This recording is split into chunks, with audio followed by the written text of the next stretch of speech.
J'avais un prof au collège, un prof d'espagnol. J'ai remarqué au tout le début de la rentrée que si tu le regardais droit dans les yeux, il t'interrogeait jamais, en fait. What? Du coup, il lui tapait la fixette tout le temps, là. Et il le regardait j'avais à remarqué fond. ça, je sais pas comment, j'avais remarqué ça assez rapidement. Et je savais que si je le regardais parfaitement droit dans les yeux, il m'interrogeait pas. Et j'ai jamais été interrogé de l'année. Moi, j'étais vraiment un connard. Moi, je disais non. Moi, on m'interrogeait, je disais non, non. Vraiment non. Je sais pas. Non. Demandez à quelqu'un d'autre. Vraiment, j'abandonnais direct. Parfois, mais par contre, il y avait des fois où je levais et tout, tu vois. Genre quand je voulais vraiment un truc, je levais et je parlais, tu vois. Mais quand tu m'interroges pas, tu vois. Je suis désolé. Si je lève pas ma main, c'est que j'ai pas envie de répondre. Eh ben, Nique ta un mère. jour, teste avec un prof de le regarder droit dans les yeux. Mais non, Peut-être que tu vas le rendre. c'est horrible. C'est le suicide. c'est Bah, horrible. Mais non, Ça a parce marché avec ce prof-là. que C'est ça qui veut, te ça veut double. plus ou moins dire que tu sais la réponse. Mais oui. Donc en fait, il va Moi, pas je t'interroger toi. Et bah, justement, c'est ça le but. Dépend. J'ai envie de dire, Valky, teste, hein. Tant que t'as pas testé, tu ne sauras jamais. Ça Ça se trouve, dépend c'est du la technique du siècle. Bref, on peut y aller? Déjà. Oh, hi, Mark.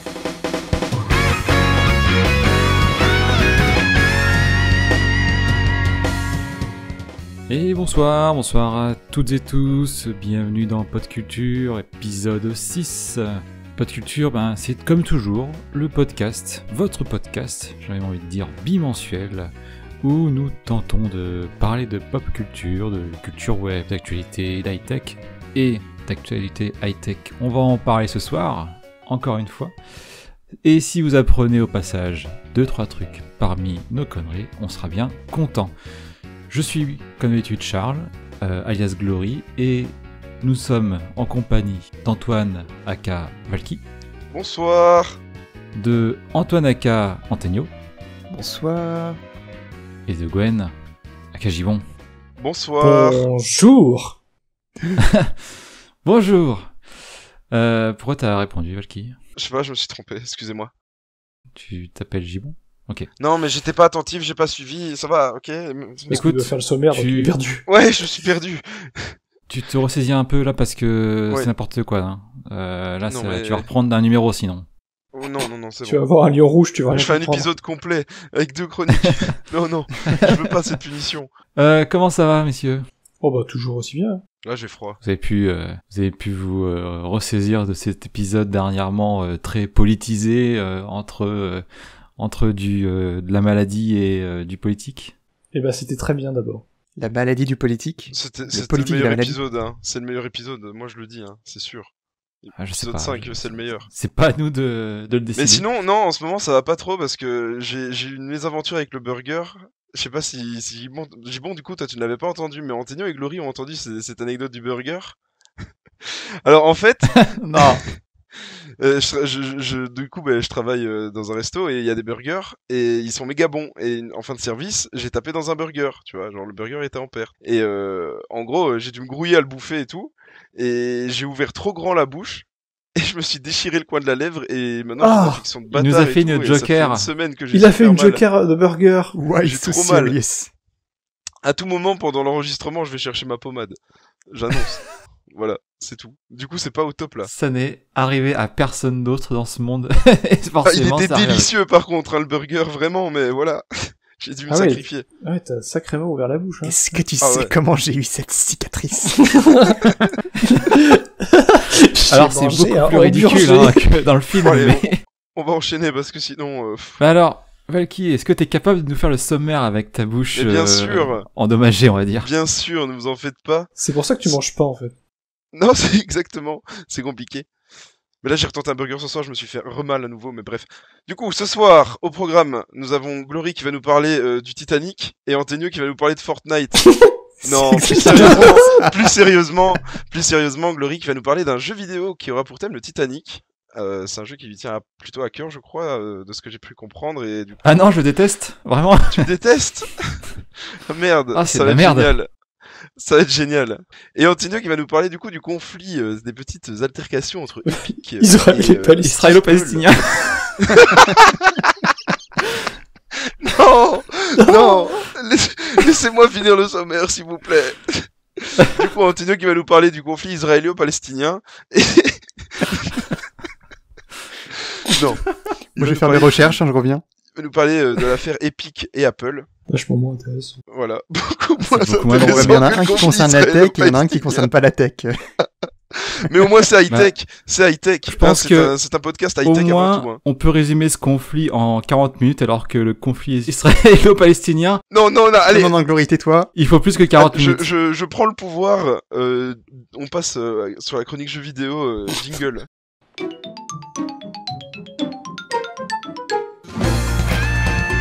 Qui passent leur journée derrière un écran à se goinfrer des meuporgs.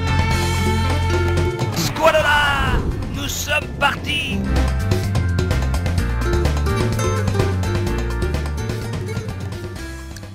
Cette petite GameCube me donne des frissons à chaque fois. Je vous ai bien sauvé la mise. Hein. J'ai sauvé le podcast là. Hein. Fou. Ah ouais, là, t'as failli, tu nous as sauvés d'un gros dérapage. Là, on a Là maintenant je vais hésité un m'endormir plus tout le reste 18, du podcast. J'ai fait ma part. Tu peux aller chercher ta pommade, c'est bon. Bon, bah écoutez, le temps qu'il aille chercher tout ça, moi je vais un peu faire une petite intro, évidemment. Donc, ce n'est pas un podcast historique, ce n'est pas un podcast sur non plus le film Titanic. Sur le cyclisme. Le cyclisme. Non, donc quand je parle du Titanic ce soir, je parle d'un jeu vidéo, comme ça a été dit, un jeu vidéo lié à la catastrophe du Titanic, parce que ça n'a pas d'autre mot. Et l'avantage, c'est Une que boulette.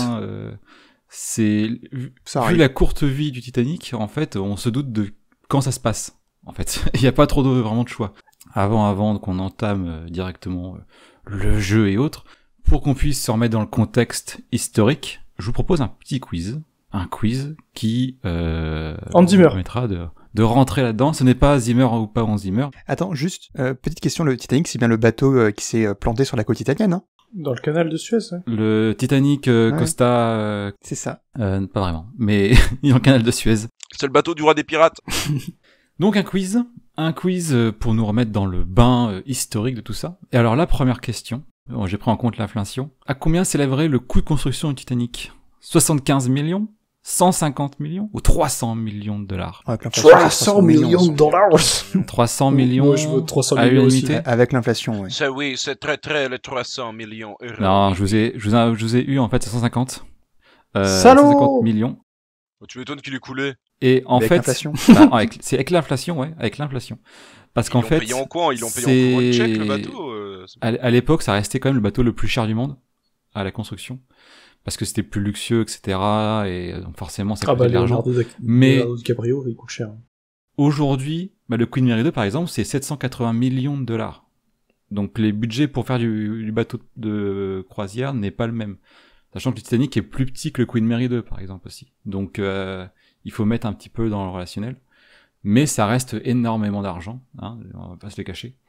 Mais bon, voilà. Donc là, c'est des questions pour vous mettre un petit peu dans le mood, voilà. Mais quelque chose là qui nous recentre plus sur le jeu et son contexte, c'est quand est-ce que le Titanic a heurté son iceberg. Alors sachez que le Titanic a coulé à cause d'un iceberg, si vous ne le saviez pas. C'est-à-dire que vous vivez dans une grotte peut-être, mais en tout cas, voilà. Est-ce que c'était le 3 mars 1910, le 14 avril 1912 ou le 5 mai 1914 ? Le 14 avril 1912. Ouais. À l'unanimité, ouais, bien sûr, évidemment, il n'y a pas de suspense. Si tu nous avais dit 13 avril, 14 avril ou 15 avril... J'ai hésité, ça aurait été plus j'ai difficile. hésité, mais sachant que il a tapé le 14, il a coulé le 15. Donc j'ai pas voulu jouer sur ce biais-là, Ah. parce qu'il a tapé à 23h40. Oh. Le 14 avril, il a sombré à 2h20 du mat, le 15. Donc bon, c'est dans la nuit du 14 au 15.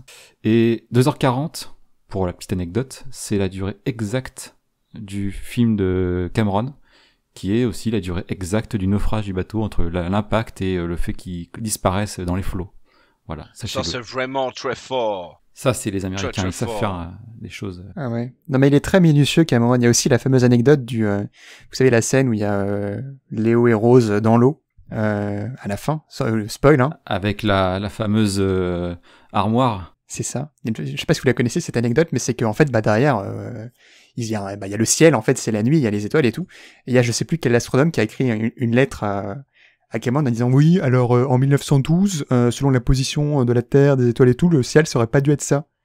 Et du coup Cameron lui a répondu en disant bah écoute envoie-moi envoie-moi le plan astral de ce jour-là et je le mettrai dans la correction. Je le corrigerai dans la prochaine édition DVD. Et du coup, dans les éditions qui ont suivi, ils ont corrigé en post le ciel pour que ce soit que ça reflète bien les bonnes étoiles au bon endroit. Il y a vraiment des Incroyable. mecs qui se font chier. Hein. Ah ouais.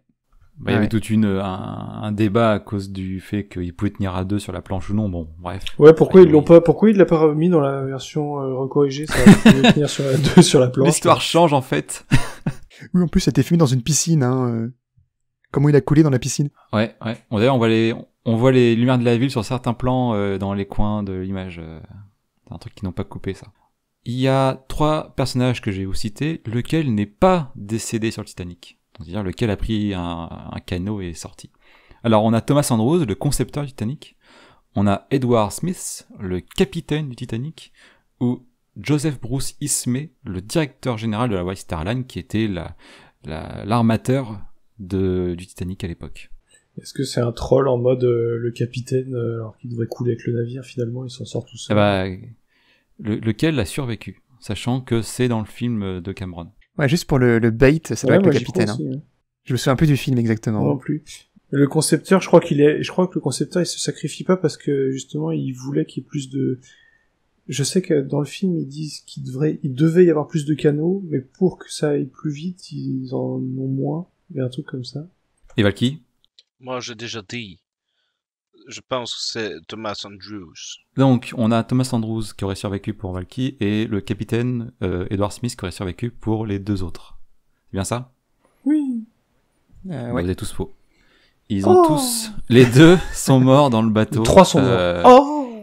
Non, les 3 sont pas morts, mais c'est le directeur de la White Star Line qui a réussi à embarquer dans un bateau. Parce que voilà, c'était le patron, hein, donc il avait le choix de faire ce qu'il voulait. Et le capitaine a bien sûr voulu couler avec son propre navire. Et le concepteur, sans doute pour éviter tous les tracas et les procès derrière, et peut-être par honte ou j'en sais rien, je n'étais pas à sa place, mais en tout cas, lui non plus n'a pas survécu. En tout cas, il n'a pas. Il a peut-être juste fail, tu sais, c'était le chaos. Peut-être. Oui, parce que. Moi, je m'attendais à ce que tu nous dises, alors lui, il est monté sur un canoë, mais il est tombé ensuite, il est mort, mais il est pas mort sur le canoë, il est pas mort sur le Titanic, donc Et on a les rushs, quelqu'un a filmé a mis ça sur YouTube. Alors oui, je l'ai pas dit. Pour rappel, il y a eu 1514 victimes sur le Titanic, avec à bord en tout 224 personnes. C'est-à-dire qu'il y a 80% des femmes qui ont survécu et 20% des hommes seulement ont survécu, au final. Donc dans les 710 rescapés, il y a 80% de femmes et 20% d'hommes. Mais ça fait beaucoup de gens qui meurent, en particulier dans l'équipage, et voilà. Pas très joyeux, mais en tout cas c'est... C'est en général qui avait un canoë doré. Oui. La profondeur actuellement où repose le Titanic, c'est 3821 mètres, 4251 mètres ou 4581 mètres. Ouais. La puissance du pif me dit 3821. Moi, je vais faire confiance à Gibon. Je trouve qu'on est tout le temps du même avis et je vais pas. Ouais, vous avez eu le temps à la question désolidariser. précédente, je vous rappelle. Oui, écoute, on tombe ensemble. Voilà. Toujours tu vois, c'est comme les zombies, tu vois, il faut être en équipe pour survivre. Allez, c'est pareil, ton quiz. Ils écoutent pas, ils sont nuls. 4581. 4500 et 3800, ouais. Il y en a 2 qui ont raison et il y en a un autre qui a tort. Merde. C'est à 3821 mètres. Imaginez quand même cette profondeur, la pression de l'eau. L'épave a été localisée le 1er septembre 85 et que depuis, forcément, il y a eu d'autres explorations. Donc ça commence à dater et en tout cas c'est assez profond. Hein. Il vous faut pas mal de temps pour descendre là-bas. On enchaîne tout de suite. Vers quelle décennie le Titanic est supposé avoir totalement disparu? Parce qu'il se trouve que le métal est rongé sous l'eau. Et donc, selon vous, quand est-ce que le bateau aura disparu? Est-ce que déjà il a pas déjà disparu finalement, le petit Seligo? Est-ce qu'il disparaîtra en 2050 ou est-ce qu'il disparaîtra en 2070? Bon, il a quasiment disparu en 100 ans, c'est pas mal, déjà. Moi, je vais dire 70 par contre. Désolé. Là, je me décale. Hein, moi, j'ai pas confiance. Hein. Gibon, non, là, ça va pas. Moi, je rejoins Antonio là-dessus. Vous avez tous tort, c'est 2050. Ah merde. Alors, c'est un consensus scientifique, sachant que certains annoncent 2030. À cause d'une bactérie qui en fait ronge le métal. Et donc voilà, les plus pessimistes disent 2030, mais le consensus dit 2050. Voilà. Bon. Donc si vous voulez explorer, faut y aller maintenant. Dans 20 ans, c'est fini. Et dernière question. Alors là, encore plus simple, c'est quand est-ce que est sorti le film Titanic de Cameron? 95, 97, 99. 97. 97, ouais. 97. Bravo, bravo monsieur. Sachant que c'était le plus grand succès au cinéma en termes d'entrée de recettes avant que Cameron réitère avec Avatar en 2009. Donc il a quand même tenu bien le pavé longtemps ce film. Voilà, on arrive à la fin de mon petit quiz. Vous verrez Plus que d'Oscar aussi. Hein. Bah bien sûr, il y a plein de choses liées à tout ça. Et vous verrez que les questions que j'ai posées ne sont pas forcément désintéressées, vu que ça me permet de rebondir dessus à chaque fois. Lors de ma présentation. Alors déjà, on va commencer à parler donc du jeu, qui a pour nom intitulé complet Titanic, une aventure hors du temps. C'est un jeu qui est PC. PC, alors qu'on pouvait y jouer sur plateforme Windows ou macOS X en 96. Et personnellement, j'ai joué sur Windows 95, mais on pouvait y jouer sur Windows 3.1, 98, etc., etc. Sachant qu'aujourd'hui, c'est impossible de le faire tourner nativement sur un Windows 10. Il faut forcément émuler un vieux Windows, ou alors on peut l'acheter sur la plateforme GOG, qui arrive à, alors avec de l'émulation, hein, mais qui arrive à vous faire jouer au jeu. Alors c'est une version full anglais, exclusive, pour 4,99€. Sachant que moi je l'ai eu en français, vu que je l'avais en CD en fait. J'ai toujours en CD d'ailleurs. Moi j'ai joué qu'en version français, donc je ne connais pas la version anglaise. Que dire d'autre? Ah oui, alors pour rigoler un peu, je voulais vous sortir la fiche technique du jeu. Qu'est-ce qu'il vous faut au minimum pour faire tourner le jeu? On est en 96, hein, pour rappel. Une ampoule. Il vous faut, alors attention, notez bien, 8 mégabits de RAM. Ça fait beaucoup, hein. Pour parenthèse, actuellement sur mon ordinateur j'en ai 16 gigas. Donc 8 mégas, bon voilà, c'est tout petit. Il vous faut 35 mégaoctets d'espace disque. C'est beaucoup. Ah, c'est chaud ça aussi. Et attention, le comble du luxe, un moniteur de 256 couleurs. Sinon, ça marche pas. Et un lecteur CD-ROM. Pas de DVD ni rien, un CD-ROM. Bref, c'est un peu ridicule. Ça se fait plus beaucoup, hein. Ça se fait plus, ça se fait même plus du tout. C'est juste pour vous montrer un petit peu comment c'est aujourd'hui ridicule ces valeurs-là. Jeu développé par Cyberflix, une boîte américaine créée en 93 et qui a coulé en 98. Donc 2 ans après le jeu, malgré un très grand succès de ce jeu Titanic. Donc le jeu est sorti 2 ans avant le film de Cameron. Du coup le jeu s'est très bien vendu avec la sortie du film en parallèle. Donc ce n'est pas un jeu officiel du film, vu qu'il a été fait avant indépendamment. C'est juste que ça correspondait bien et que forcément quand le film est sorti, d'ailleurs les ventes de jeux ont repris à nouveau. Mais la boîte était déjà en cessation d'activité, donc ça n'a pas profité au final à Cyberflix qui a coulé un peu trop tôt, on va dire. Et donc Titanic, une aventure hors du temps, est un jeu d'aventure, de réflexion à la première personne, avec des environnements en fait pré-rendus en 3D.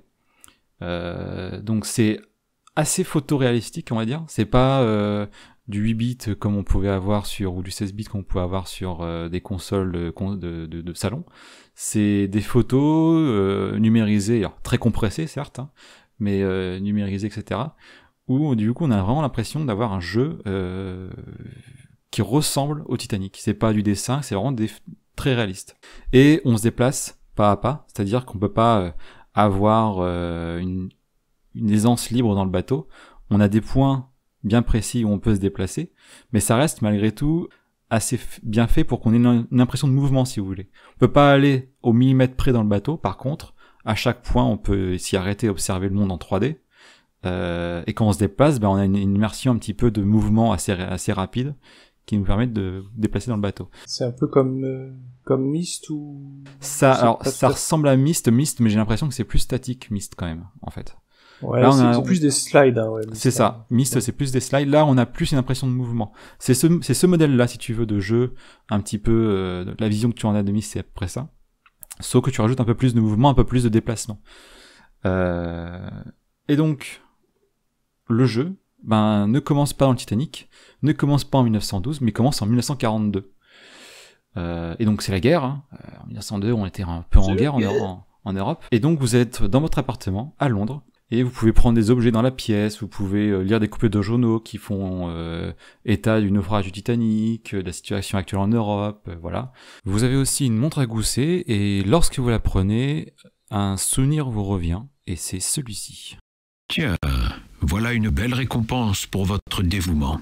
Pringle nous a confirmé votre loyauté. Non, c'est plutôt le souvenir de votre démission après votre échec à bord du Titanic. Un échec que nous ne pouvons plus ignorer, surtout maintenant. Mais enfin, vous avez lu les journaux du matin? Le Kaiser est en train de mobiliser en ce moment même. C'est la guerre, le service, vous comprenez? Nous ne pouvons pas être responsables.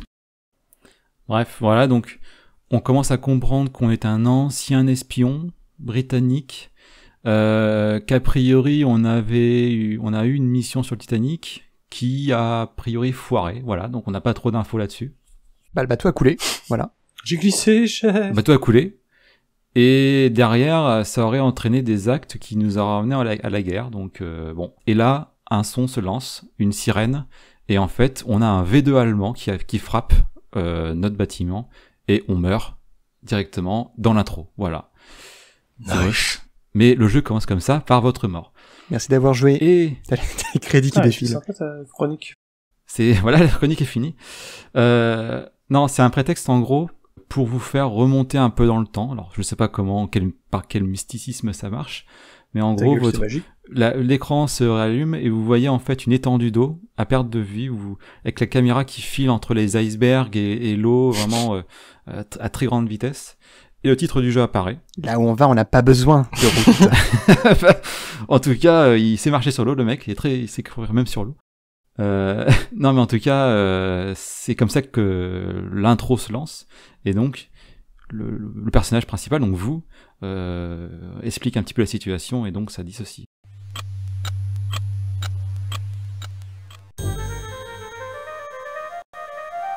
Le passé. Un paysage gelé. Enfermé à jamais dans les regrets. Et si l'on pouvait changer le passé?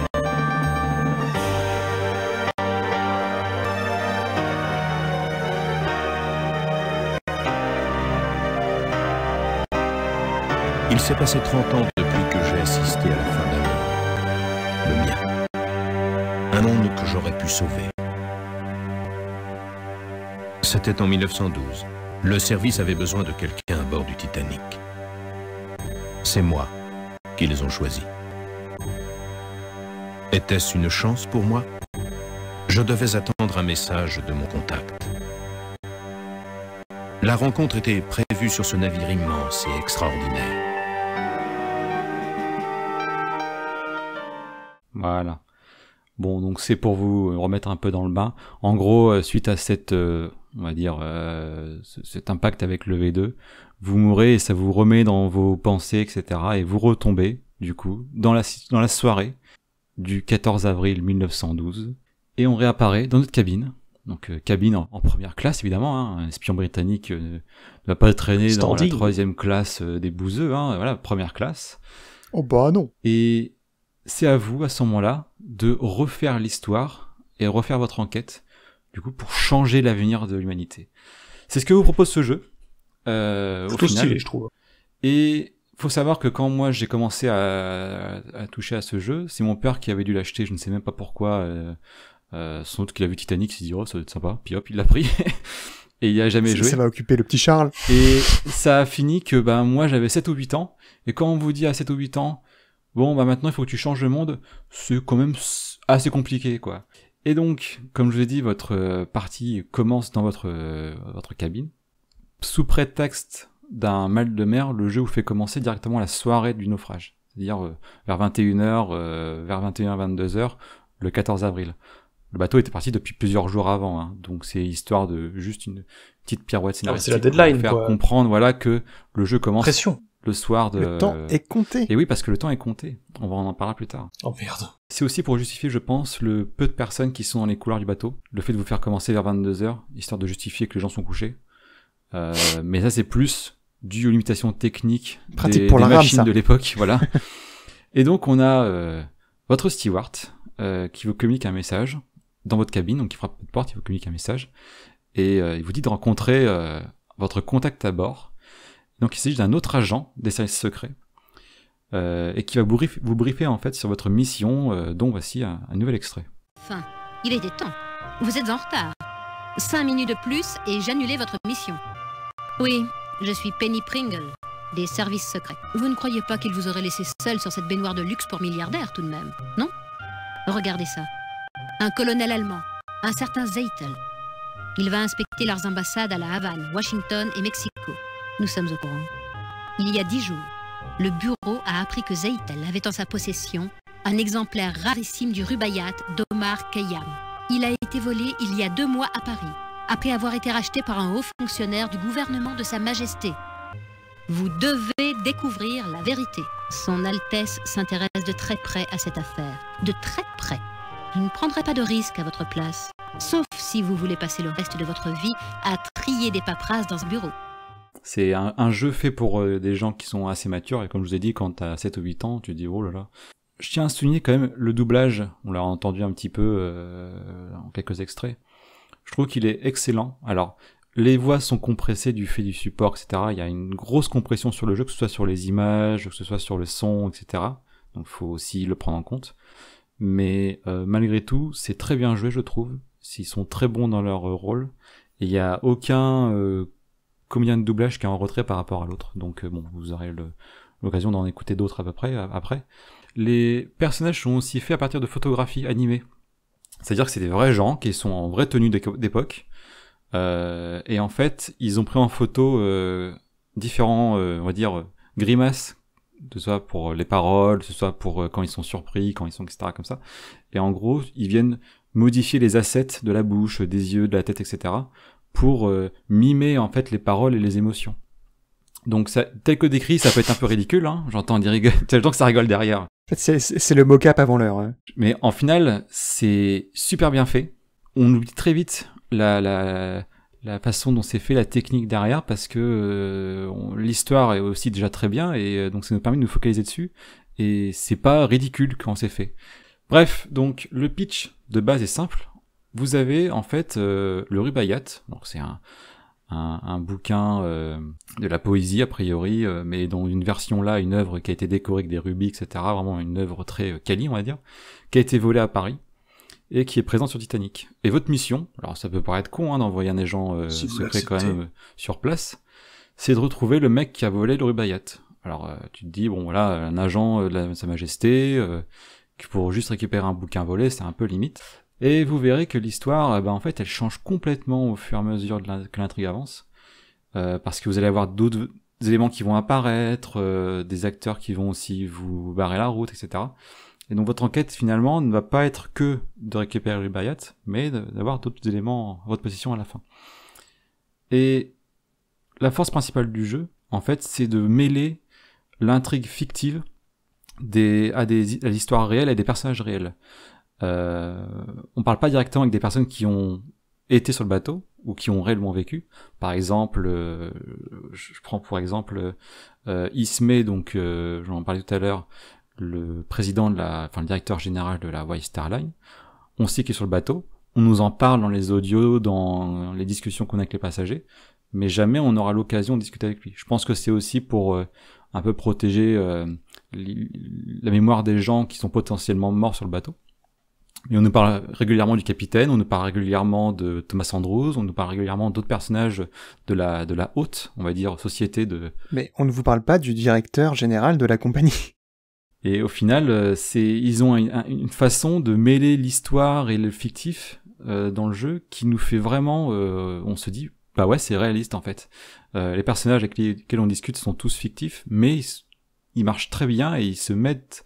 dans le monde de Titanic à l'époque. C'est pour ça que certains aussi, quand il y a un doublage, prennent des voix un peu criardes pour peut-être correspondre à la façon dont les gens avaient pour parler en fait. Le problème c'est que j'ai pas de comparaison à faire avec des gens de 1912 encore vivants et leur façon de parler, donc j'imagine que c'est aussi tiré de... C'est évidemment, tout le monde. C'est ça. Et je peux vous passer un extrait de Daisy Cashmore, qui est une personne de la haute, on va dire, sur le bateau, qui, a priori, vous connaît bien.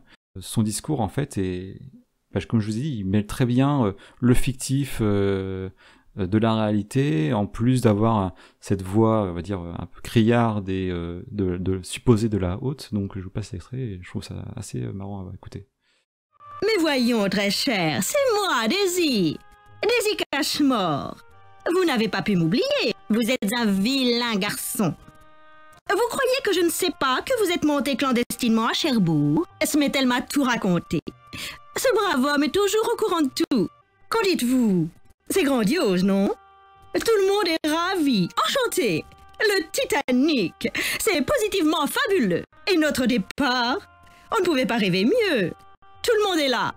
Les Astor, la comtesse de Rothes, quelle fille merveilleuse. Les Strauss, je les ai vus sur le pont D ce soir. Henry Harper, et la liste est longue. Et ce navire est si moderne. C'est ce que je disais à mes chers amis, les Carter. Ils ont ramené une automobile, vous vous rendez compte? Elle est dans la cale. Bill Carter va la voir tous les jours. C'est vrai, tous les jours. Il a confié les clés au commissaire de bord. Et évidemment, ils ont le droit. Les Carter sont immensément riches. Lucille ne comprend pas du tout cette attirance. Les hommes et les machines d'abord, et les femmes après. Bon. Voilà. Et voilà, mécanophilie. J'arrive pas à savoir si c'est du surjeu, en fait, dans sa façon de doubler. Parce que... Ça fait un peu cliché... cliché noble, hein, quand même. Oui, mais... N'ayant pas de comparatif, tu vois, je ne sais pas si... Oui, n'est-ce pas? Comment allez-vous? En tout cas, j'ai laissé... Vous êtes un vilain garçon. Vous êtes un vilain. Non, mais... Un vilain. J'ai laissé l'extrait un peu long parce qu'en fait, bon, j'ai entendu, elle parle de personnes, les Carter, les Strauss, qui sont des gens qui ont réellement vécu, hein, qui ont existé, qui sont morts ou des fois vivants en fonction de s'ils ont pu choper un bateau ou pas. Et en particulier, elle parle des Carter et de leur voiture dans la soute. La fameuse voiture. Et ça, c'est des éléments que les personnages glissent en fait dans leur discours, qui au début tu te dis bon, pourquoi elle me parle d'une bagnole, bon, je m'en fous, et au final ça va te servir dans la suite de l'histoire. Et tiens, le fameux fusil de Tchekhov. J'allais poser la question, merci. C'est du game design. J'allais poser la question, comment en termes cinématographiques, pardon, qu'est-ce qu'on appelle un élément comme ça, voilà. Et ça s'appelle un fusil de Tchekhov. Bravo, Givon. Bravo. Et donc voilà, un peu le contexte. Vous allez devoir enquêter, aider des personnes, et beaucoup discuter avec les gens. Tout est fait en audio majoritairement, donc c'est pour ça qu'à mon avis il y avait beaucoup d'audio à caser sur des CD, il fallait un peu compresser tout ça. Et au fur et à mesure, on va récupérer des objets différents, des interviews, on va devoir faire de la radio avec du morse, on va devoir faire plein de choses comme ça. Ça reste un point and click classique, en gros. Bah non, c'est comme t'as une notion un peu 3D dans le bateau, tu te déplaces réellement dans le bateau, c'est pas un simple point and click. Mais c'est assez complexe, hein. C'est plus un jeu d'aventure, mais ça ne veut rien dire vraiment jeu d'aventure. Donc, Et donc, on va avoir nos fameux ennemis, alors c'est avec des guillemets, hein, parce que c'est des personnages qu'on considère pas forcément comme ennemis, mais qui se révèlent être des ennemis au fur et à mesure du jeu. Les méchants.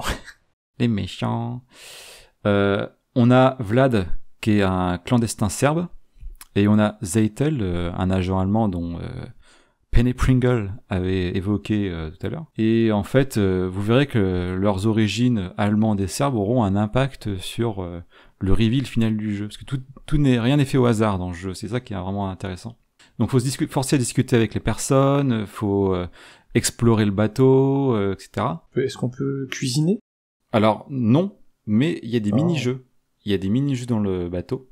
Alors, liés à l'intrigue, par exemple, tu peux faire de la boxe, tu peux faire de l'escrime, tu peux faire du blackjack, et aussi, l'intrigue t'amènera à désarmer une bombe aussi. Bon, voilà, c'est un mini-jeu comme un autre.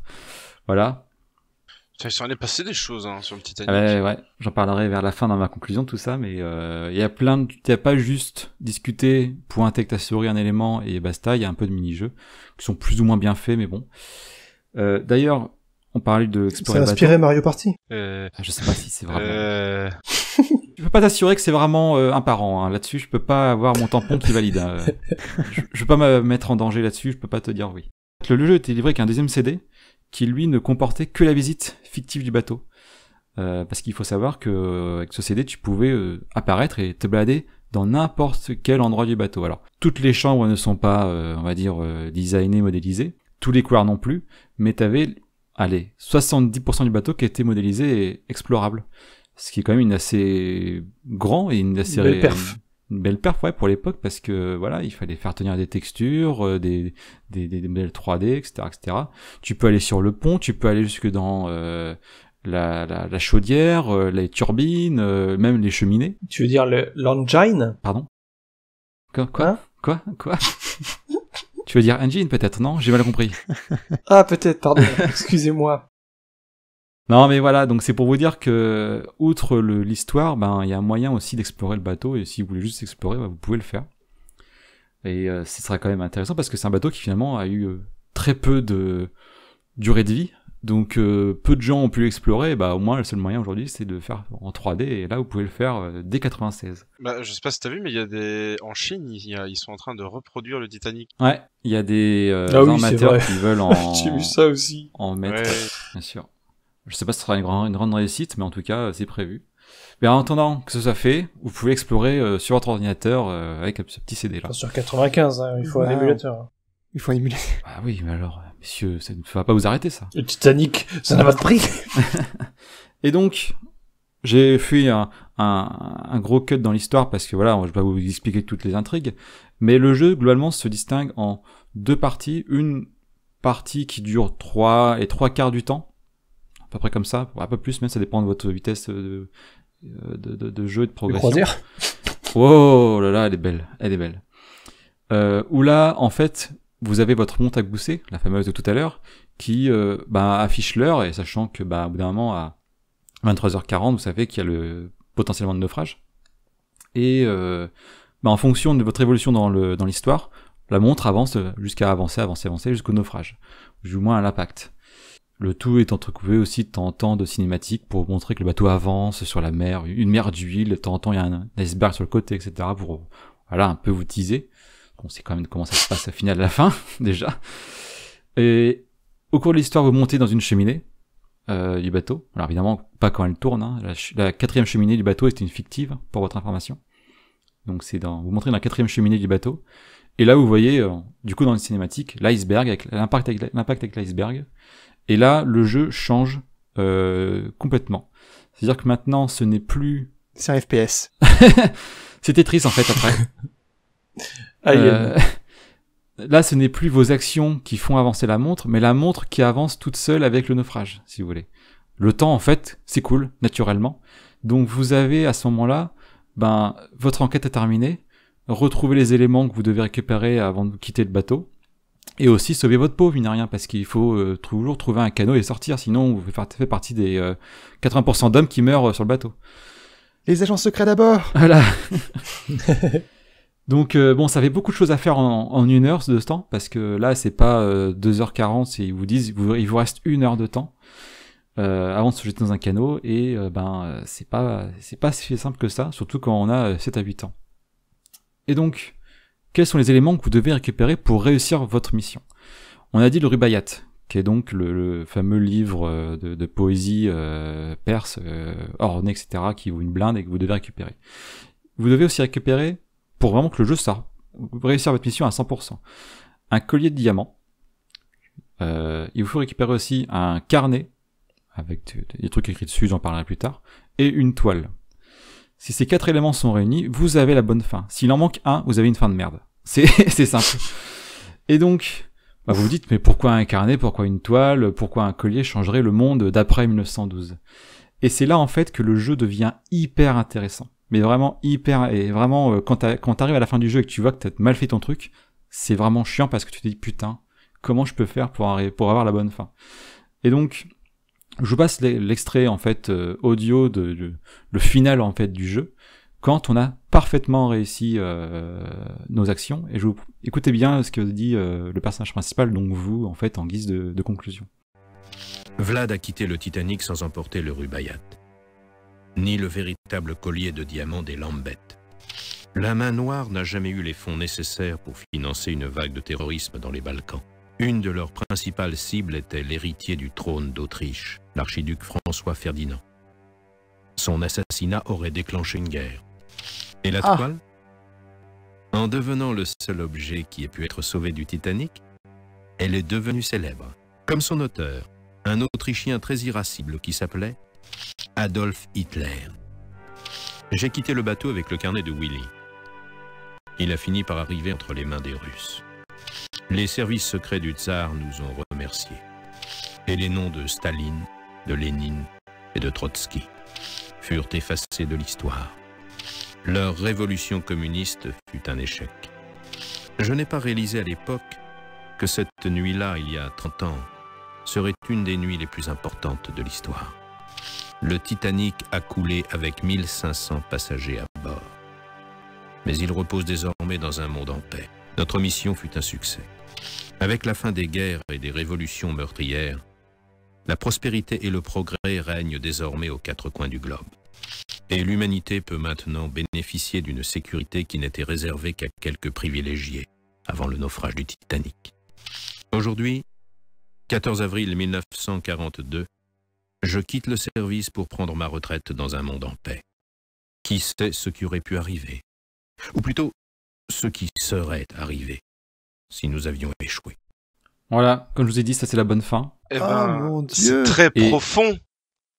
Vous l'avez ? Ça fait réfléchir.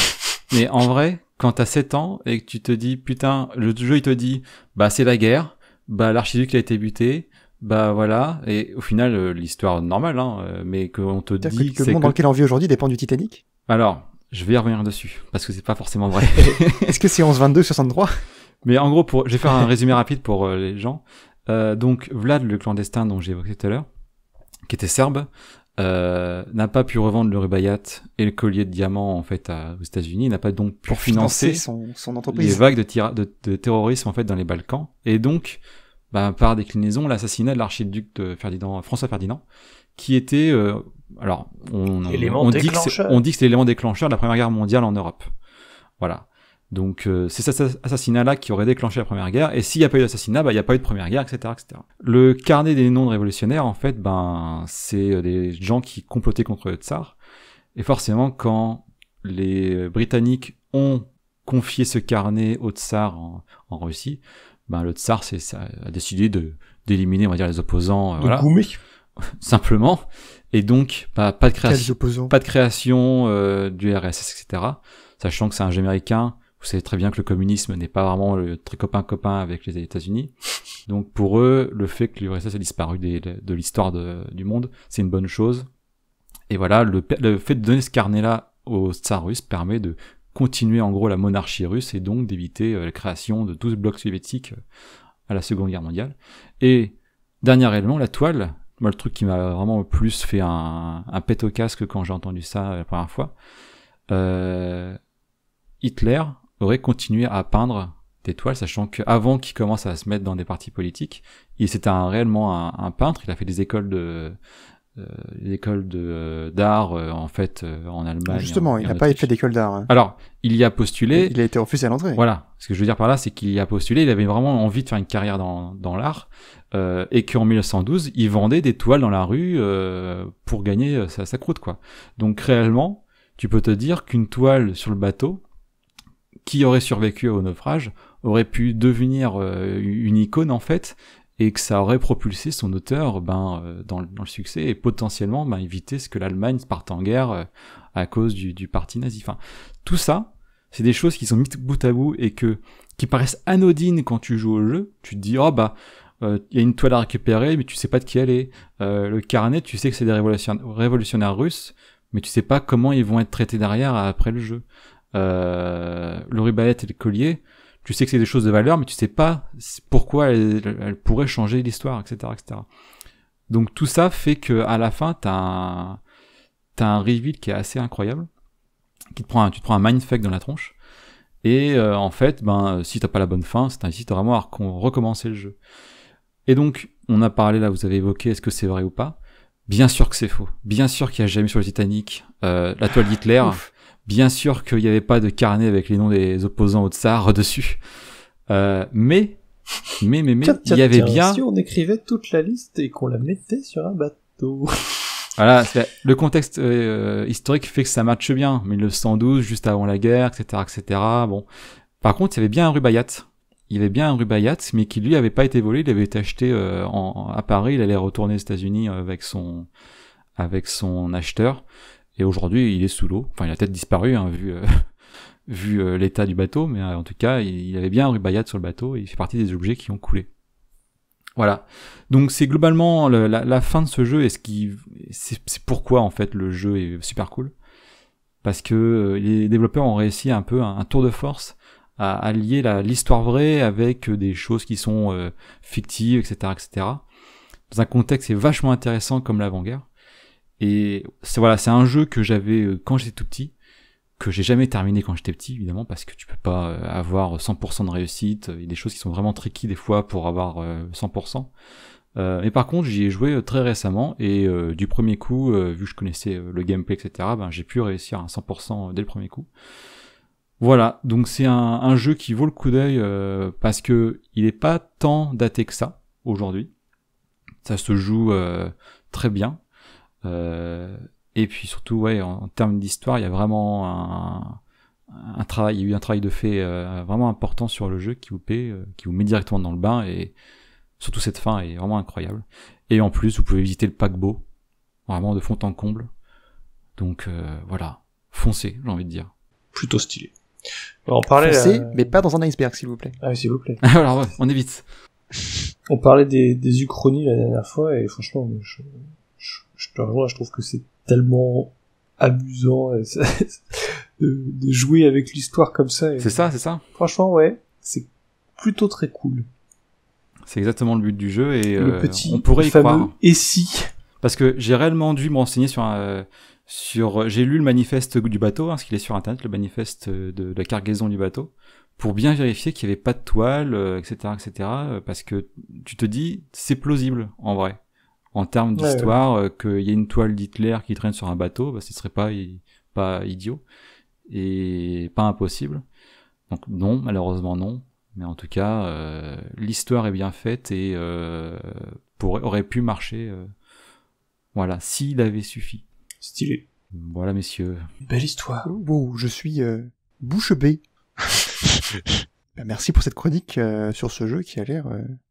Bah ouais, et en vrai, je sais pas s'il faut le faire en anglais, parce que j'ai jamais testé en anglais, du fait que j'avais que le jeu qu'en français, qu'il n'y avait pas de possibilité de changer la langue. Mais c'est beaucoup mieux en français, voyons. Mais vous avez entendu l'audio, c'est que vous avez été vilain. Ça me fait mourir de rire. Vilain garçon. Gloriflix, tu es un vilain garçon. Glory jouait au jeu juste pour ça. Oui, madame, je suis un vilain garçon. Donnez-moi la toile. Vous êtes un vilain garçon. La femme à toile. En parlant de vilain garçon, attends, transition de ouf. Est-ce que Apple et Epic ne font pas un jeu de vilain garçon actuellement, Zenio? Fortnite. Attends, j'ai cru que t'allais dire que c'était moi le vilain garçon. J'attendais ça. Oh, t'es vilain garçon. Eh bien, c'est une très bonne question. Je propose qu'on en parle tout de suite. Si un député de la nation n'explique pas à partir de son expérience ce que vivent ses concitoyens, mais qui le fera? Le communisme s'est effondré. Les décideurs. Ça te va, les décideurs? Voyons quelques images de cette merveilleuse transhumance des moutons au Mont-Lozère. Quand on les voit comme ça tous ensemble, ça rappelle un peu les attroupements de la fête de la musique. Et oui, le communisme s'est effondré depuis que la liste du Parti communiste russe est tombée entre les mains du tsar. C'est le meilleur jingle, là. Y a rien à dire. JPP dans nos cœurs. Ça fait deux semaines d'affilée là qui tombent. Bon. Mais oui, mais il est trop bien. C'est bon. C'est Jean Lassalle qui fait tout. Non, c'est JPP. C'est Bigard. Chacun notre préf. Les décideurs. Tellement énervé. Bon, les amis, alors pour cette semaine, dans cette chronique de l'heure des pop, l'heure des potes, je sais plus quel nom on avait retenu. L'heure des pop. Ou des potes. Ah oui, non, c'est vrai. Ouais. Bon bref, c'est pas le sujet. Voilà. Ah merde. Aujourd'hui, je vais vous parler d'un sujet d'actualité et de technologie en même temps, parce que les deux sont intimement liés. On va parler d'Apple et d'Epic, qui sont actuellement en litige depuis quelques mois, suite à des déboires, je crois en août dernier, donc en août 2020. Ça commence à dater, ouais.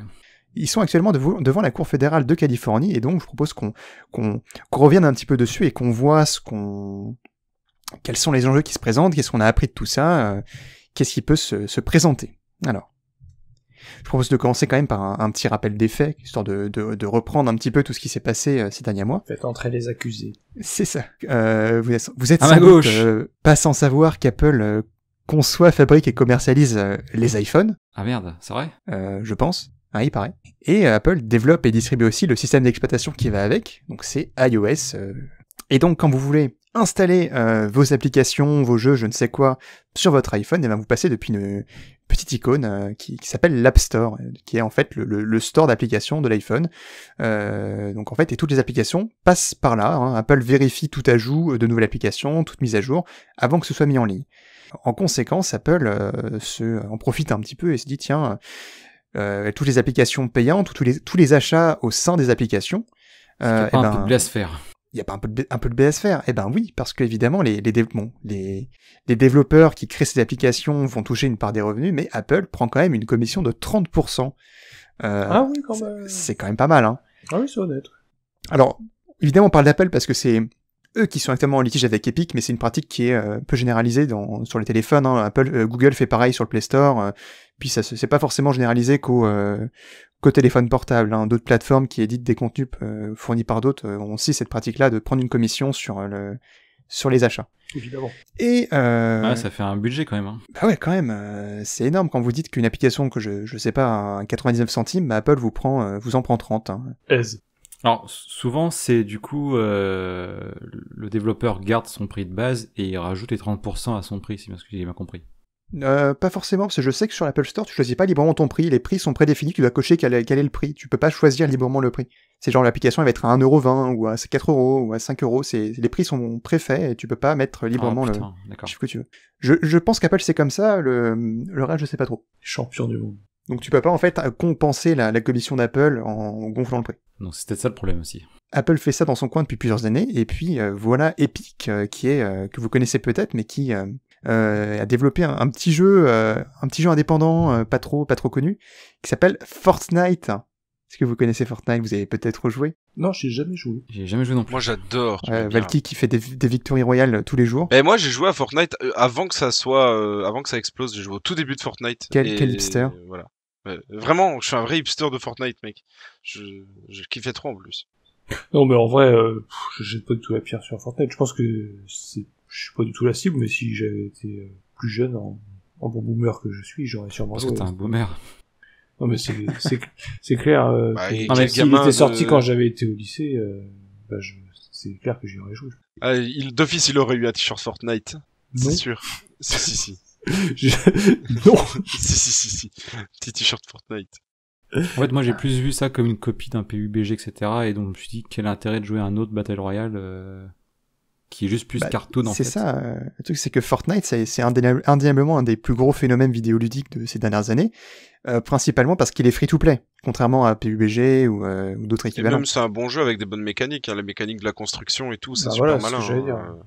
C'est un rapport à bon jeu, hein. Sur papier c'est un très bon jeu et on remet pas en question le fait que ce soit un grand succès et que ça marche bien là-dessus, il y a pas aucun souci. C'est juste que c'est devenu quelque chose de très très drôle. Je veux pas me mettre à dos tous les gens qui jouent à Fortnite, attention, ne vous désabonnez pas, s'il vous plaît. Vilain garçon. Allez hop, du coup je vous propose de rentrer dans le Battle Bus tout de suite. Fortnite, c'est un jeu free-to-play, donc n'importe qui peut le télécharger et jouer gratuitement, il n'y a pas d'entrave au jeu. Donc ça a été évidemment un gros avantage pour l'adoption du jeu. En revanche, c'est possible en fait d'échanger votre véritable argent, donc vos euros, vos dollars, vos francs, je ne sais pas, vos francs, pour une monnaie interne. Hein. Ah, une monnaie interne, ça je savais pas. Une monnaie interne au jeu qui s'appelle moi je sais, le V-Buck. Le V-Buck. Et donc le V-Buck qui coûte du vrai argent, mais le V-Buck vous pouvez l'utiliser dans Fortnite pour acheter des éléments cosmétiques, des emotes, des danses, je ne sais quoi. Est-ce que le V-Buck tu veux pas l'extraire en euros derrière? Ah bah non. Voilà, c'est ça. Ça marche pas une monnaie virtuelle. Oui, d'accord. Donc voilà, Fortnite commercialise une crypto, moi. Avec le cours du V-Buck derrière. Là, t'as Elon Musk qui fait le V-Buck, il en fait un tweet, tu sais, et hop, du coup... Achetez votre Tesla avec des V-Bucks. Mais c'est sûr, ça marche. Hein. Si on une crypto V-Buck, c'est sûr, les gens, ils achètent. Hein. Ça existe déjà, je suis persuadé. Donc voilà, donc Fortnite est dispo un peu sur toutes les plateformes, sur PC, sur console, mais aussi sur téléphone portable, donc sur iPhone, sur Android, la totale. Et donc vous pouvez très bien acheter en fait des V-Bucks depuis votre téléphone portable. Mais évidemment, quand vous passez sur iOS, et quand vous achetez vos V-Bucks, Apple va se manger 30% dessus. Donc évidemment, Apple ça fait plaisir parce que les V-Bucks c'est quand même une certaine rentrée d'argent pour Epic. Et Epic surtout va toucher beaucoup moins d'argent sur ses achats qui sont faits sur mobile que si c'était vendu en direct sur PC par exemple. Oh, le petit Margoulin. Par exemple, pour 5 € de V-Bucks achetés sur PC, Epic touche plus que que les 5 € de V-Bucks achetés sur iOS, alors que en fait l'utilisateur il va toucher le même nombre de V-Bucks en jeu. Et alors pourquoi on dit Apple versus Epic et pourquoi pas Google versus Epic? Oui, parce que c'est sur eux que Epic a dégainé en premier, mais je crois qu'ils ont aussi tiré un peu sur Google en même temps. Mais c'est actuellement le gros litige qui a eu lieu, justement parce que en août 2020. Fortnite a discrètement inséré dans une mise à jour une fonctionnalité qui n'était pas encore activée quand elle est sortie, mais qui sont activées plus tard, qui permettait du coup sur les versions mobiles du jeu d'acheter des V-Bucks en passant directement par le compte Fortnite, Epic ou je ne sais quoi, sans passer par le compte Apple ou le compte Google selon la plateforme que vous utilisiez. Donc ça tombe un pop-up avec directement la plateforme d'achat du site. Ok. Ce qui fait que quand vous lanciez Fortnite depuis votre téléphone, vous avez une petite fenêtre qui disait voilà, vous pouvez acheter soit directement depuis votre compte Apple, soit directement depuis ton compte Fortnite, mais le truc c'est que si tu achètes depuis le compte Fortnite, ce sera moins cher et tu auras le même nombre de... Oh putain, ils sont trop malins. Et donc du coup, en passant par la méthode Fortnite directement, si tu payais moins cher, t'avais la même chose. Comme ça en fait, Epic ils s'en foutaient parce qu'ils touchaient la même somme, mais c'était pour faire bouger Apple, qui du coup touchait pas sa com dessus.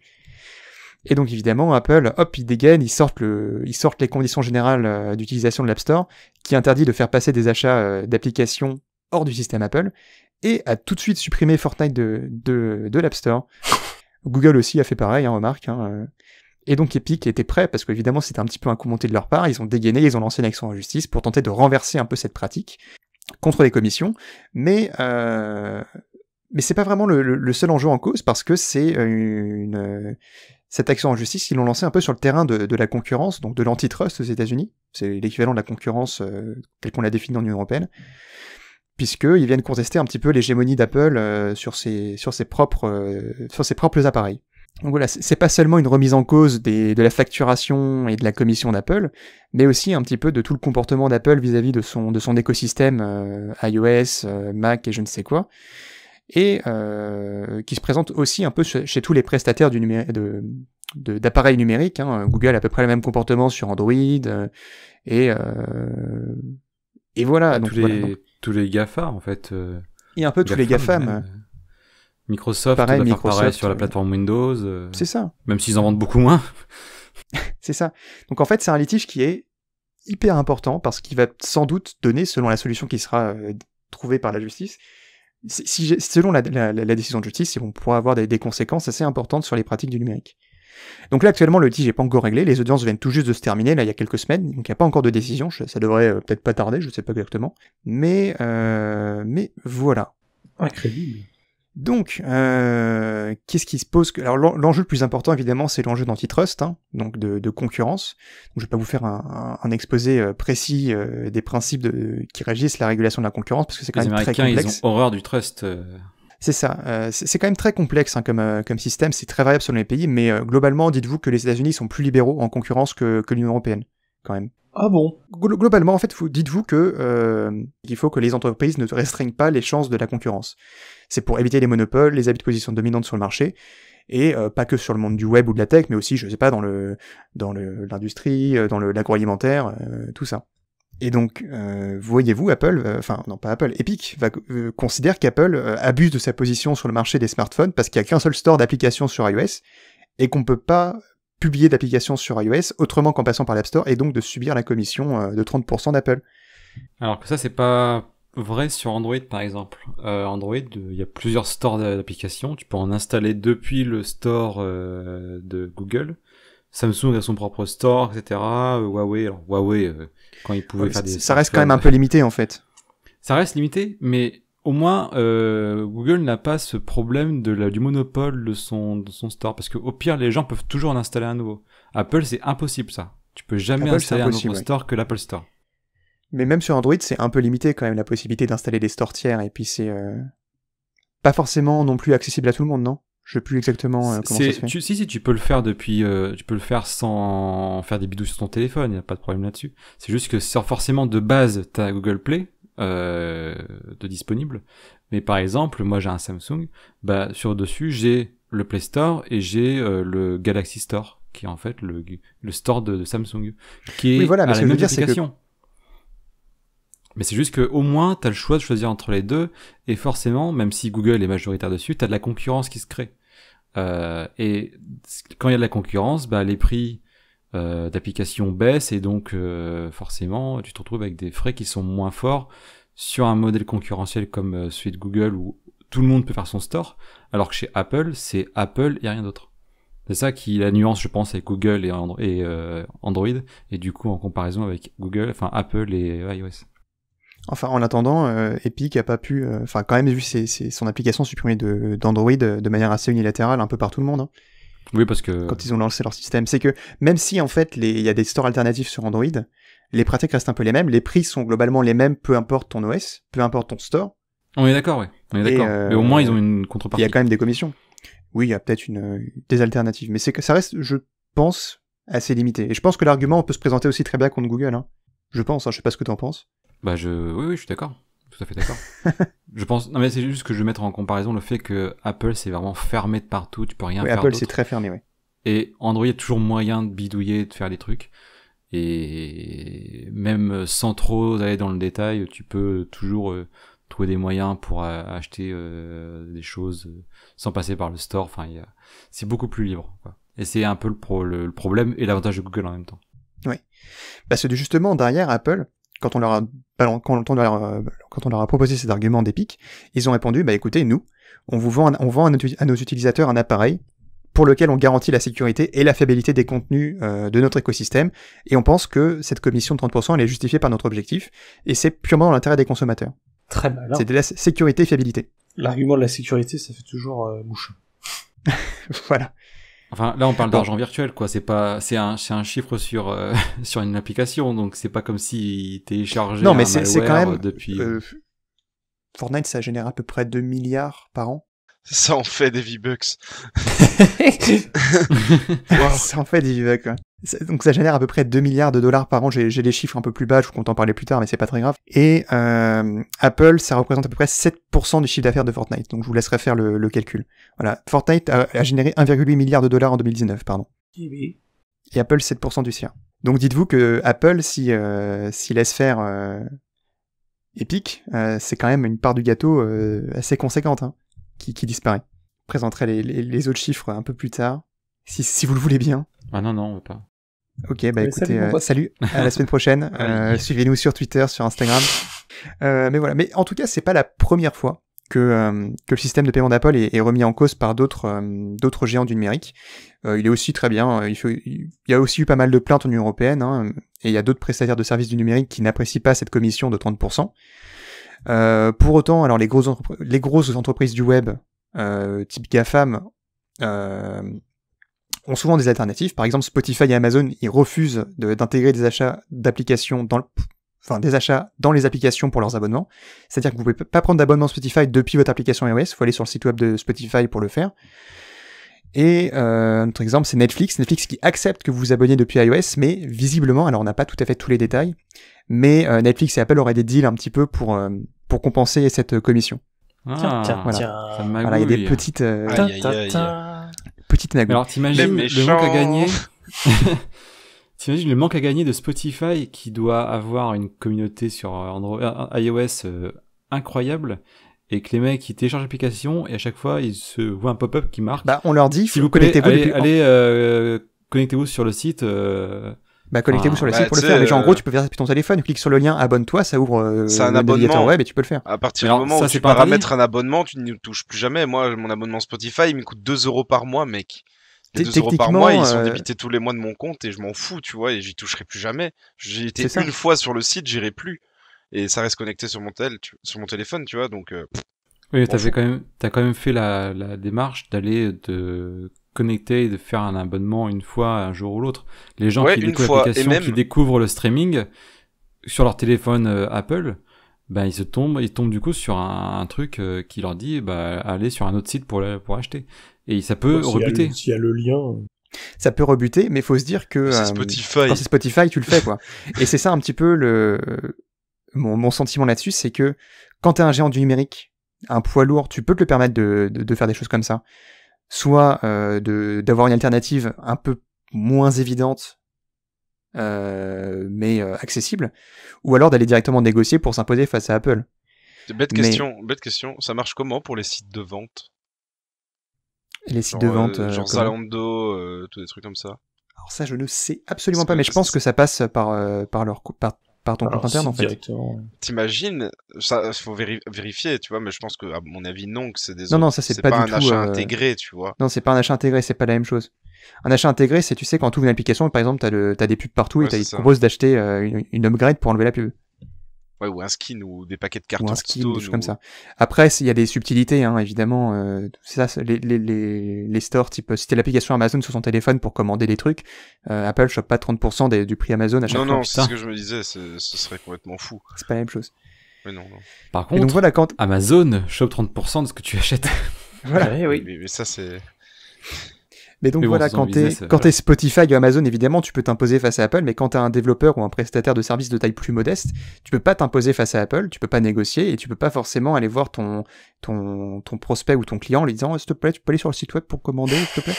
Merci. S'il vous plaît. Epic, c'est le grand chevalier blanc de tous ces petits développeurs. C'est ça, c'est Epic qui se présente un petit peu comme le chevalier blanc. Regardez, on va combattre le méchant Apple. Putain, vous voyez, le capitalisme, nous on le bat, malgré nos 1,9 million de recettes en 2019. 1,1 milliard, pardon.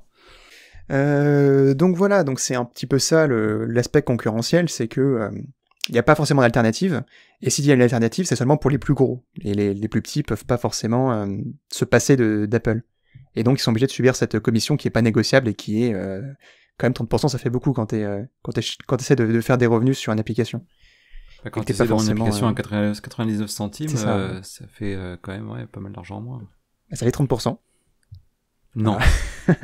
Donc voilà, mais comme je vous le disais, sur la décision de justice qui va en suivre, pourrait y avoir des impacts sur d'autres pratiques qui sont pas forcément liées que au smartphone. Donc déjà, est-ce que la justice pourrait dire, écoutez, il faut permettre d'autres stores alternatifs sur iOS, ou alors il faut faire évoluer vos commissions, ce genre de choses. Mais on pourrait aussi avoir des conséquences quant aux GAFAM pour leurs propres prestations. Par exemple, on disait Amazon, quand on commande quelque chose sur Amazon, évidemment, Amazon, c'est pas Amazon qui vend tout le temps, mais Amazon va prélever toujours une commission auprès du vendeur quand vous payez votre... Ils servent de plateforme de mise en avant, et derrière... C'est ça, c'est la logistique Amazon avant tout.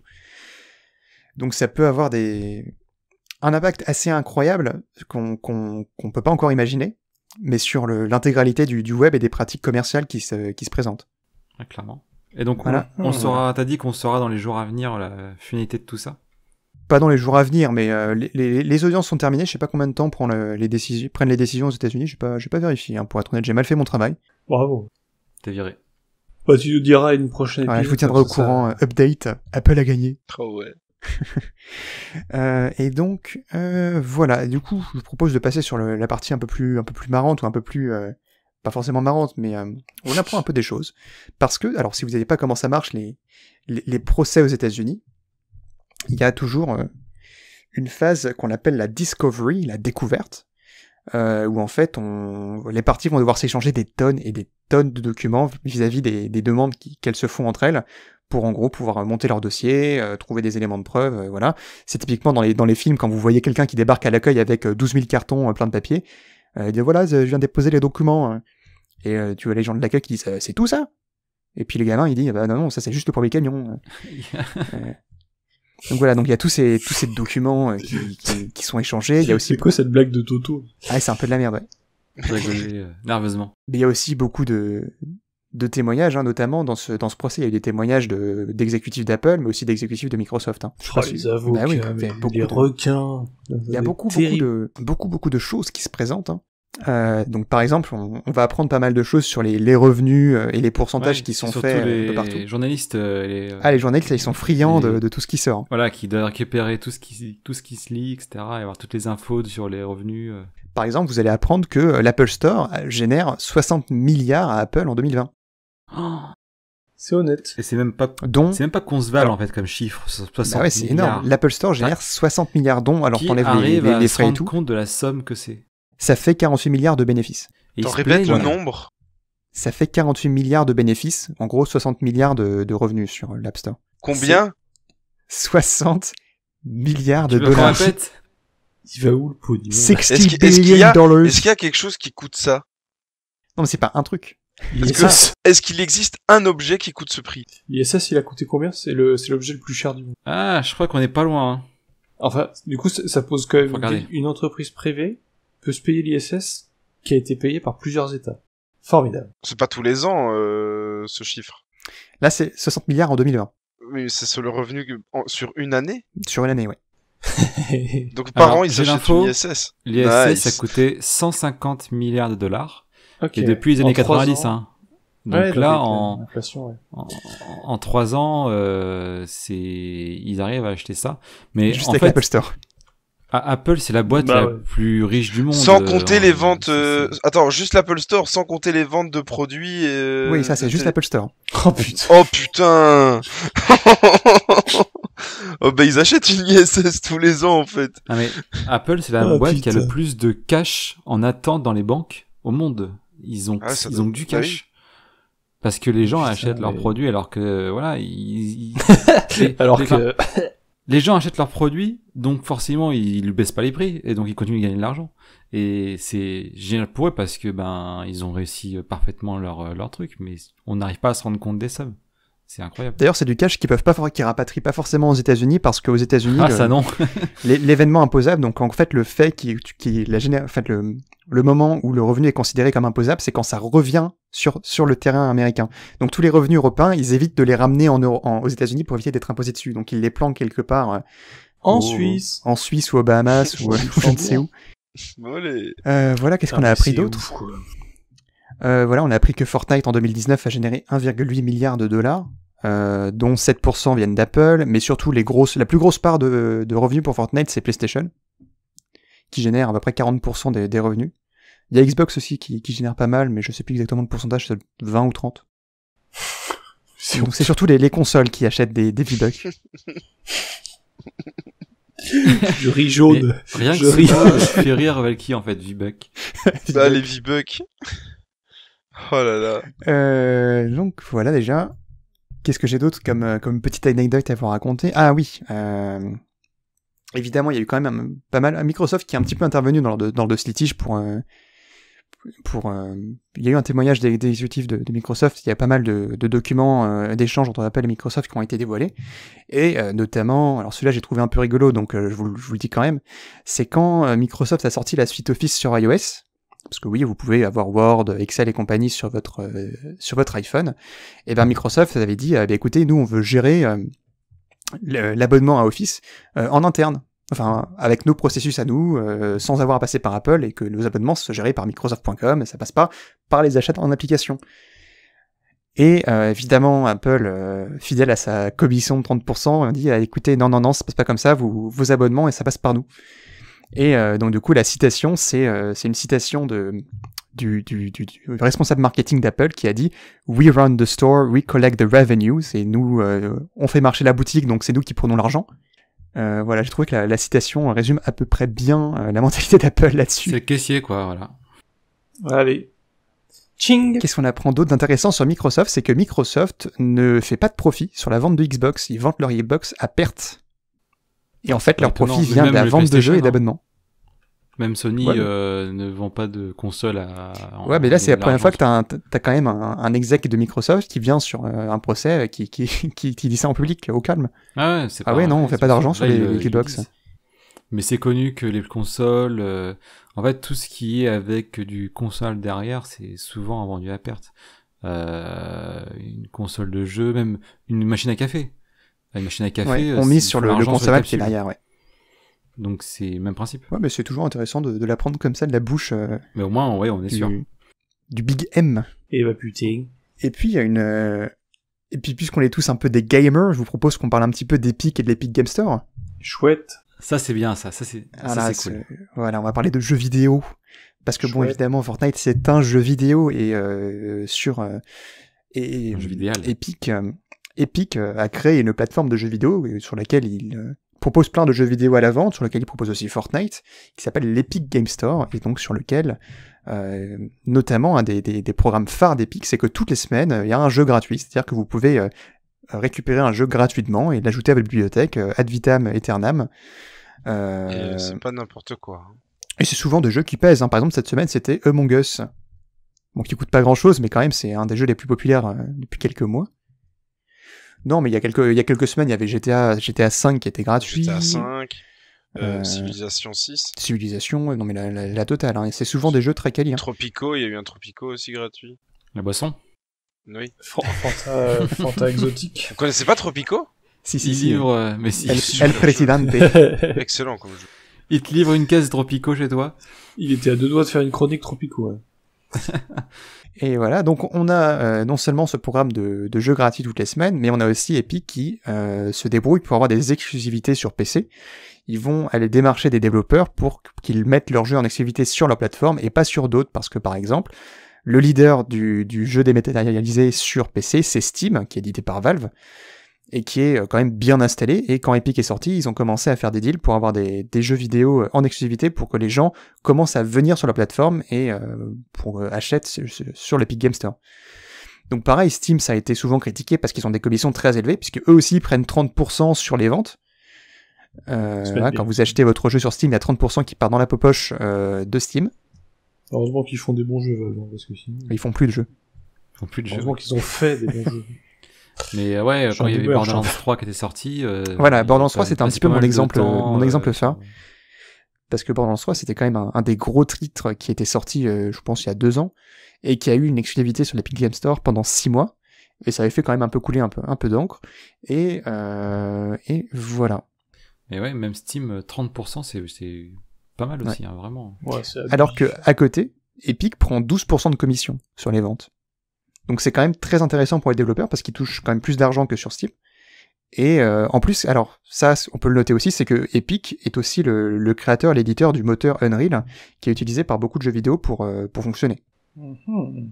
Donc c'est-à-dire que en fait le moteur Unreal il est disponible gratuitement. Si demain vous voulez créer un jeu vidéo, vous pouvez télécharger le moteur Unreal et c'est gratuit, vous pouvez l'utiliser. Et en fait quand vous dépassez si jamais vous voulez vendre des jeux basés sur Unreal, vous pouvez le faire facilement.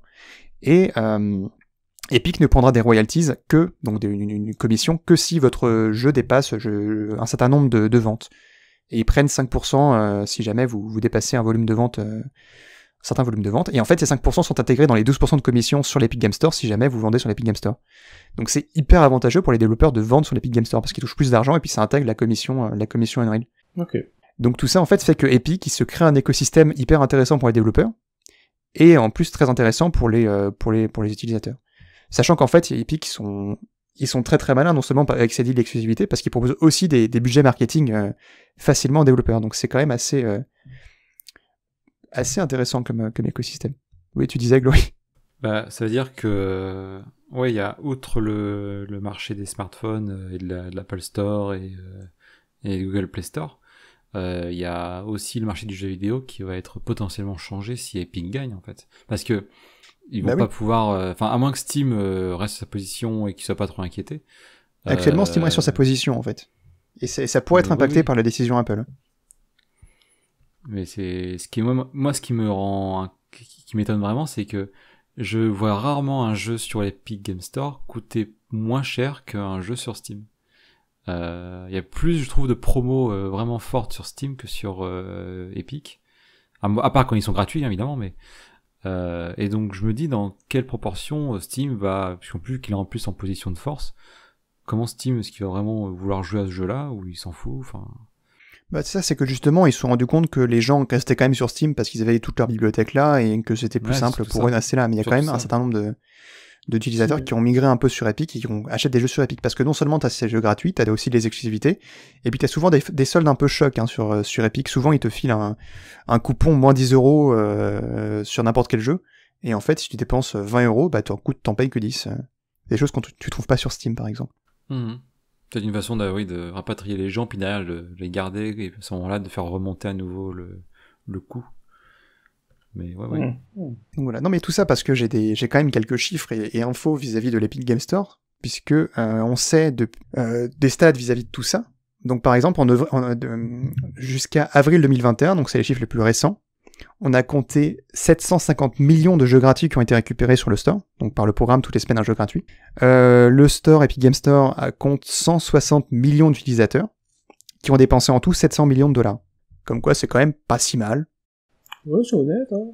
Et donc pour parler plus précisément des programmes donc d'exclusivité et de jeux gratuits, donc d'abord l'exclusivité, par exemple, Epic a dépensé rien qu'en 2020 440 millions de dollars pour avoir des exclusivités sur son store. C'est quand même petite somme, pas trop mal. Ouais, donc ils gagnent pas tant d'argent que ça en fait. Ils gagnent pas tant d'argent de ça, mais par exemple, pour reprendre l'exemple de Borderlands 3, Borderlands 3, du coup, ils ont dépensé 146 millions de dollars pour l'exclusivité. C'est énorme.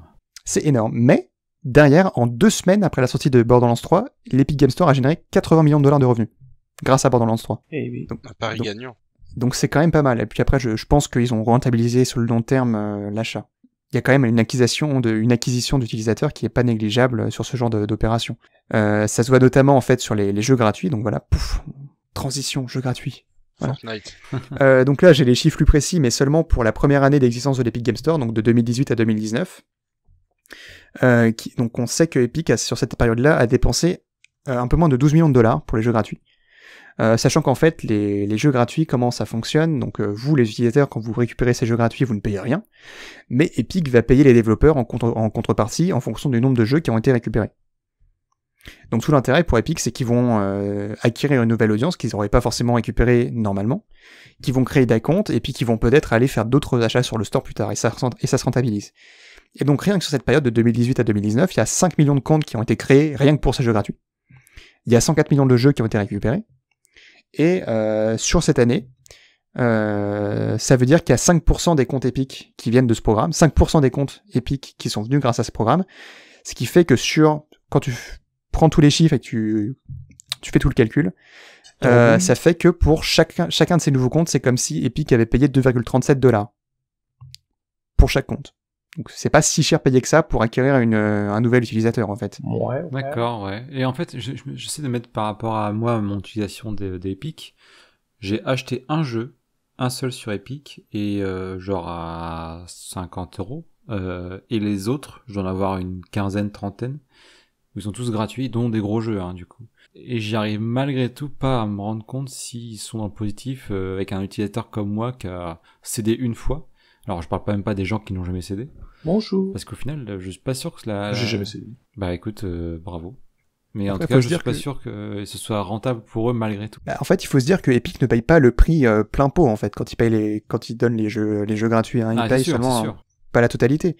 Mais bon, quand tu te rends compte qu'il y a sur la première année, ils ont dépensé que 12 millions de dollars, c'est pas si important que ça en fait. Mais c'est un peu leur stratégie en fait actuellement, c'est qu'ils génèrent pas de profit à ce jour, c'est pas encore profitable la plateforme, et selon eux ça doit être profitable d'ici 2024, mais ça prend quand même de plus en plus de place, et de plus en plus d'utilisateurs qui arrivent, il y a de plus en plus de jeux, il y a de plus en plus d'exclusivité, ça attire des gens, ça attire des jeux, et peut-être qu'à terme ça va prendre encore plus de parts de marché, et va attirer plus de titres intéressants pour essayer de faire concurrence à Steam, qui prend plus de commissions, et qui, je sais pas... va peut-être dégoûter ses utilisateurs, ou je sais pas, on peut pas se projeter en fait. C'est juste que Epic a eu cette stratégie de faire tout moins cher pour essayer de s'attirer son propre marché. Intéressant, hein. Donc voilà, donc c'est pas mal de data et de chiffres, mais il y a quand même quelques petites infos un peu croustillantes. Oui, des choses que normalement ils ne donnent pas publiquement comme ça. Voilà. Comme ça, on voit un petit peu mieux comment ils fonctionnent, et puis ça montre quand même que Epic a tendance à agir un peu fort, et avec des objectifs de grandeur sur le long terme, parce que ils savent que c'est pas facile de se creuser sa place aujourd'hui, alors qu'on a des acteurs qui sont quand même bien implantés, et ils ont l'intention de dépenser, parfois à perte, pour essayer de faire leur place et de les déloger un petit peu. Parce que Epic, mine de rien, même s'ils sont pas rentables sur l'Epic Game Store, ils sont rentables sur d'autres plans. Quand on voit que Fortnite génère beaucoup d'argent, qu'ils ont aussi leur moteur Unreal qui rapporte un petit peu. Moi, j'ai pas peur pour Epic, même si l'Epic Game Store tombe. Hein. Oui, on les plaint pas, oui. Oui, on les plaint pas. toute cette belle brochette. Bon, là, ils sont en croisade contre Apple, contre les GAFAM, contre Steam, et là, en fait, tout ce litige qu'ils ont lancé contre Apple, ça peut avoir potentiellement un gros impact sur tout l'écosystème numérique. Donc, c'est peut-être un peu difficile de s'en rendre compte aujourd'hui, mais peut-être que ça va faire un pétard mouillé, qu'il va rien se passer, que la justice américaine va dire Balek frère, t'as qu'à pleurer, tant pis. Touche pas à mon GAFAM. Voilà. Touche pas à mon GAFAM. Je suis GAFAM. Voilà. Voilà. Doucement, Gibon, là, ça dérape. Ouais, c'est même pas Valky, là. Il fallait, là. Alors, putain, c'était trop sage depuis le... Ouais, moi, j'écoutais attentivement. Ouais. Non, j'écoutais attentivement. Il est en train de jouer à Fortnite. Depuis les 60 milliards, il bégaye au fond. Ouais, j'ai compté. Il est en train de baver dans son lit. Ben non, mais j'ai compté combien ça faisait. En V-Bucks. De burger. Oh, bah oui, en burger. Et je me dis que si un menu burger frites à friterie près de chez moi c'est 8 balles, ben voilà quoi. Ouais, ça fait beaucoup. Tu peux même prendre 2 sauces. Oh bah alors. Avec un supplément cheddar. Bon. Là c'est le grand luxe. Parfait. Oh là là. Donc voilà, Epic, Apple, si vous ne savez pas quoi faire de votre argent. T'en as fini, Antonio ? J'en ai fini, je pense. Est-ce que j'ai un mot de la fin ? Non, j'ai pas de mot de la fin parce que je suis très mauvais. Bah, je suis un vilain garçon. Vilain garçon. Oh, vilain. Est-ce qu'on s'arrête là pour ce soir ? Est-ce qu'on a parlé assez de Mais non, parce que Valky, il a une chronique à nous faire encore là. Ah, c'est vrai. Qu'est-ce qu'il y a ? Tu nous fais ta chronique ? Quoi ? Je dormais là. Ah. Et Antonio, alors, vu que t'as fait une chronique, tu continues à parler. Maintenant, est-ce que tu peux nous dire où est-ce qu'on peut nous retrouver ?